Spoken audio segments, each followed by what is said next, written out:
ಸ್ವಭಾವ. ಬಾಲ ಅಂದರೆ ಬುದ್ಧಿ ಬೆಳೆಯದ, ಚೈಲ್ಡ್ ಲೈಕ್ ಅಲ್ಲ, ಬಾಲ ಸ್ವಭಾವ.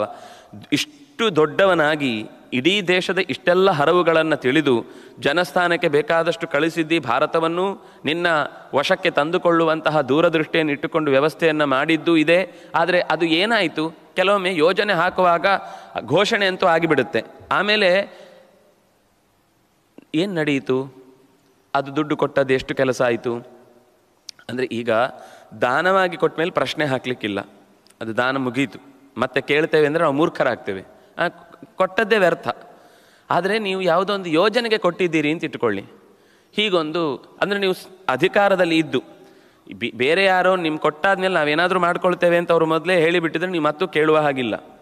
ಆದರೆ ನಿಮ್ಮ ನೇತೃತ್ವದಲ್ಲೇ ಅದು ನಡೀತಾ ಇದೆ ಒಂದು ಯೋಜನೆ, ಬ್ರಿಡ್ಜ್ ಕಟ್ಟಲಿಕ್ಕೋ ಅಥವಾ ಯಾವುದೋ ಒಂದು ರಸ್ತೆ ನಡೀಲಿಕ್ಕೋ ಅಥವಾ ಯಾವುದೋ ಒಂದು ಸಾಮಾಜಿಕವಾದ ಉಪಯೋಗಕ್ಕೆ ಬೇಕಾದ ಕ್ರಿಯೆಯನ್ನು ನಡೆಸಲಿಕ್ಕೋ ಅನುದಾನವನ್ನು ಕೊಟ್ಟ ಬಳಿಕ ಅದನ್ನು ನೋಡಬೇಕಲ್ವಾ, ಏನಾಗ್ತಾ ಇದೆ, ಹೇಗಾಗ್ತಾ ಇದೆ, ಎಷ್ಟು ದುಡ್ಡು ವಿನಿಯೋಗ ಆಗಿದೆ, ಸರಿಯಾಗಿ ವಿನಿಯೋಗ ಆಗ್ತಾ ಇದೆಯೋ ಇಲ್ವೋ, ಇದು ಗಮನಿಸದೆ ನಮ್ಮ ಲೆಕ್ಕ ಪುಸ್ತಕದಲ್ಲಿ ಇದೆ, ಸರ್ಕಾರ ಇಷ್ಟು ಬಿಡುಗಡೆ ಮಾಡಿದೆ, ಇಷ್ಟು ಕಾರ್ಯಕ್ಕೆ ಬೇಕಾದ ವ್ಯವಸ್ಥೆ ಮಾಡಿದೆ, ನೋಡಿ ನಾವು ನಮ್ಮ ಕೆಲಸ ಮಾಡಿದ್ದೀವಿ, ಅದನ್ನು ಅವರು ಉಪಯೋಗಿಸಲಿಲ್ಲ ಅಂದರೆ ನಮ್ಮ ತಪ್ಪಲ್ಲ ಅಂತ ನೀವು ಹೀಗೆ ಜಾರುವ ಹಾಗಿಲ್ಲ. ಇದು ನಿನ್ನ ದಡ್ಡತನ ಆಗುತ್ತೆ. ಬುದ್ಧಿಹೀನ ವೃತ್ತಿ ಅಂದರೆ ಇದೆ. ನೀನು ನಿನ್ನ ಜನಸ್ಥಾನಕ್ಕೆ ಜನರನ್ನು ಕಳುಹಿಸಿ ಅಲ್ಲಿ ತಪೋಯುಕ್ತರಾದಂತಹ ಜನರ ಮೇಲೆ ಹಿಡಿತವನ್ನು ಸಾಧಿಸಿ ನಿಧಾನಕ್ಕೆ ದಂಡಕಾರ್ಯವನ್ನು ವಶ ಮಾಡಿಕೊಂಡು ಹಾಗೆ ಉತ್ತರದೆಡೆಗೆ ಸಾಗಬೇಕು ಅಂತನ್ನುವ ನಿನ್ನ ಈ ದೂರದೃಷ್ಟಿ ಮುಂದೆ ಏನಾಯಿತು, ಅಲ್ಲಿ ಹೋದವರು ಉಳಿದ್ರ ಬಂದ್ರ, ಎಷ್ಟು ವರ್ಷ ಆಯಿತು, ಎಷ್ಟು ಮುಂದುವರಿಯಿತು, ಎಷ್ಟು ರಾಜ್ಯವನ್ನು ವಿಸ್ತರಣೆ ಮಾಡಲಿಕ್ಕೆ ನಮ್ಮ ಹತ್ರ ಸಾಧ್ಯ ಆಗ್ತಾ ಇದೆ, ಇದನ್ನೇನು ನೀನು ಯೋಚಿಸ್ತಾ ಇಲ್ಲ.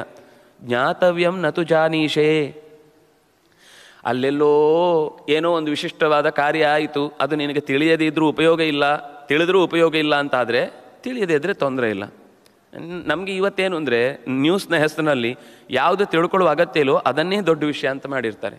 ಆದರೆ ಯಾವುದನ್ನು ತಿಳಿದು ನಮ್ಮ ದೇಶದ ಬಗ್ಗೆ ನಾವು ಇನ್ನಷ್ಟು ಅಭಿಮಾನವನ್ನು ಹೊಂದಿ ಬೆಳೆಸಬೇಕಿತ್ತೋ ಆ ವಿಷಯದ ಬಗ್ಗೆ ನಾವು ಕಣ್ಣೇ ಹಾಯಿಸುವುದಿಲ್ಲ.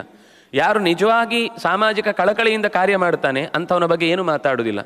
ಯಾರು ಅಂಥವರನ್ನು ತಪ್ಪು ಮಾಡಿದವರನ್ನು ರಕ್ಷಿಸಿ ಸಾರ್ವಜನಿಕವಾಗಿ ಘಂಟಾಘೋಷವಾಗಿ ಅವರನ್ನು ಸಪೋರ್ಟ್ ಮಾಡ್ತಾರೆ ಆ ನ್ಯೂಸನ್ನು ನಾವು ಹೆಚ್ಚು ಬಿತ್ತರಿಸ್ತಾ ಬರ್ತೇವೆ. ಹೇಳುವುದು ಸಮಾಜದ ಹೆಸರಿನಲ್ಲಿ ಕಮ್ಯುನಲ್ಲು ಜಾತ್ಯತೀತ ಅನ್ನುವ ಶಬ್ದವನ್ನು ಹಾಕಿ ನಾವೇ ಆ ಜಾತಿಯ ಅಥವಾ ಇಂಥ ಕೋಮುವಿನ ಹೆಸರಿನಲ್ಲಿ ಮತ್ತಷ್ಟು ಹೆಚ್ಚು ಅಂತರವನ್ನು ಹುಟ್ಟು ಹಾಕುವ ಕೆಲಸವನ್ನು ಮಾಡ್ತಾ ಇರುವುದು.